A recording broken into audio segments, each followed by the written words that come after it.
د طالبانو حکومت د افغانستان د ځنګلونو د ساتنې لپاره د یوې نوې شنې قطعې د جوړولو اعلان وکړ. سلامونه او ښې چارې د وایس اف کابل یا د کابل غږ مینوالو په دې هیله چې دا چینل سبسکرایب او دا ویډیو مخکې شیر کړئ.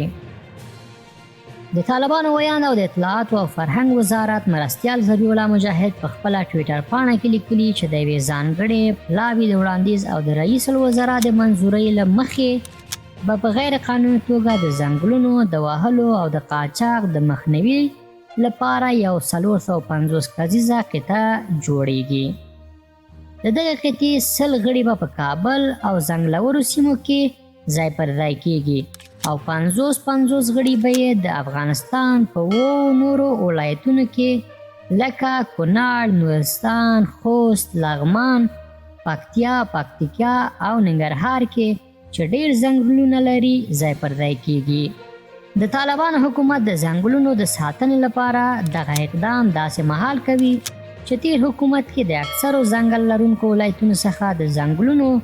د غیر قانوني وهلو او گاونډي هیوادونو ته یې د قاچاق راپورونه ورکړل شوي دي.